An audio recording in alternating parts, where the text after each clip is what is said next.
j'essaye de faire la photo qu'appelle le film, que demande le metteur en scène, qu'il sache le formuler vraiment ou pas.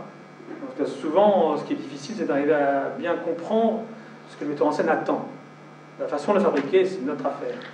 Mais l'important, c'est de poser les bonnes questions pour demander au metteur en scène ce qu'il veut voir sur l'écran. Et au metteur en scène de bien savoir le dire.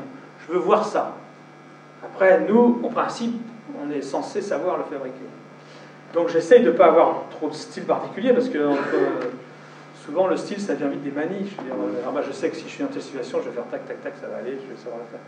J'essaie de ne pas le faire. Et même quand on peut, quand on a le choix, essayer d'alterner, de faire des films différents. Il faut essayer de trouver dans le scénario qu'est-ce qu'on va apporter. Si on lit le truc, c'est un bout de papier, on dit voilà, qu'est-ce que j'ai à faire moi là, quel chemin je vais faire là-dedans. Tiens, on a déterminé ça, il faut qu'on essaie de retrouver ça après au tournage, sur chaque plan, en ne perdant pas le cap. Et Dieu sait si sur un plateau, il y a des événements, des gens, des trucs qui font tout qu'on perde le cap. C'est le travail d'un metteur en scène d'abord, lui, ne pas perdre le cap, de savoir qu'au milieu de tous les ennuis, tous les trucs, toutes les complications, il faut garder ce cap-là. Et il y a un petit peu la même chose à faire à l'image. On a déterminé que telle séquence, elle doit raconter ça, elle doit aller dans tel sens. On a tous les outils pour le faire. Avant qu'il y ait des combos de retour vidéo, il y avait une espèce de truc bizarre chez les acteurs qui pensaient tous que le premier spectateur du film, c'était le cadreur. Parce qu'ils s'imaginaient que le cadreur regardait jouer les acteurs. Il y a une seule personne qui regarde jouer les acteurs parce qu'il n'a que ça à faire, c'est le metteur en scène. Les autres ont chacun un truc à faire. Chacun un truc à faire. L'œil d'un cadreur, pendant que ça tourne, il fait ça. Il se balade autour de l'écran, il regarde si les gens sont à leur place, mais il ne regarde pas jouer les acteurs. Et tous les gens qui sont sur le plateau ont chacun un truc à faire. Donc, tenter d'établir un rapport un peu comme ça artistique avec l'acteur en lui disant des choses sur son jeu, c'est une... D'abord, ça le met dans une position qui n'est pas vraie, parce qu'il s'imagine que vous allez voir ce dialogue-là tout le temps. C'est vrai que sur un plan sans problème, genre un plan fixe, il ne se passe pas grand-chose, il n'y a pas de péril, il n'y a pas de risque, de micro, de choses comme ça. On peut en effet regarder jouer l'acteur. Mais il suffit que le plan d'après soit un plan extrêmement compliqué pour que d'un seul coup, on ne le fasse plus. Et là, on établit un rapport avec quelqu'un qui est très fragile. C'est un acteur, c'est quelqu'un de très fragile. Si les acteurs n'étaient pas fragiles, ils ne feraient pas ce métier-là. C'est un truc... quand on décide d'aller se mettre comme ça devant une caméra, de passer sa vie à être quelqu'un d'autre que soi, etc., il y a des trucs. Bon. Donc, et donc, il ne faut surtout pas établir ce genre de rapport-là. Mais par contre, des indications qui sont d'ordre esthétique, une position de visage qui va faire qu'une ombre va être mieux qu'une autre, évidemment, c'est un truc très important.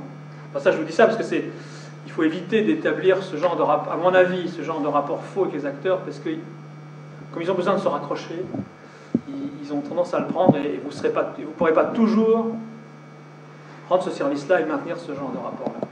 Donc c'est très important de laisser le metteur en scène devant. Un directeur de la photo, c'est en même temps un chef d'équipe, c'est-à-dire qu'on est responsable sur des films, disons, de budget moyen, une équipe de 10 à 12 personnes, et plus que ça sur les gros films, et un petit peu moins sur les tout petits films. On accepte un film comme directeur de la photo, on s'engage à beaucoup de choses. On s'engage à amener le film au bout. Parce que l'image que vous signez, c'est pas les rushs, c'est l'image qui est dans la salle. Les gens qui vont voir votre nom générique, c'est le public. Et c'est à ces gens-là qu'on montre la chose. Il faut que vous soyez content de ce qui passe dans la salle. Et pas seulement des rushs que vous avez au labo ou sur la copie 0, qui est la première copie directe. Il faut se battre jusqu'au bout. Y compris aujourd'hui, qu'avec la post-production numérique, le travail de post-production est beaucoup plus important qu'avant, et beaucoup plus déterminant qu'avant, c'est-à-dire qu'on peut vraiment changer la lumière d'un film en axant la post-production vers une direction ou une autre. Ça veut dire qu'il faut s'engager à la faire, même si ça vous fait rater un tournage. Parce que la post-production, elle intervient dans parfois 3 mois, en gros 3 mois après le film.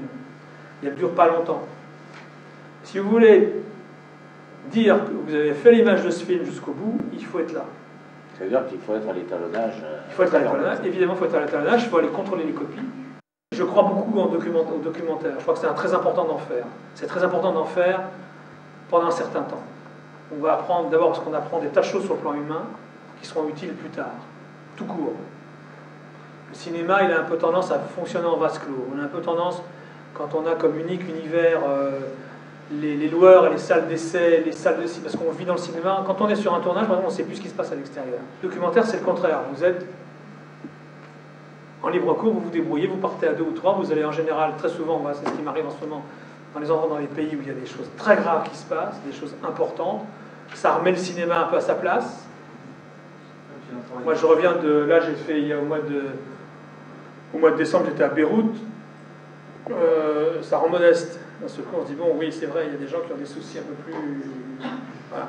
Donc, faites du documentaire, faites-en le plus possible, faites-en longtemps. Et si vous arrivez à avoir un pont entre les deux, ça, c'est formidable. Parce qu'en plus de ça, là, il y a un grand avenir dans le documentaire.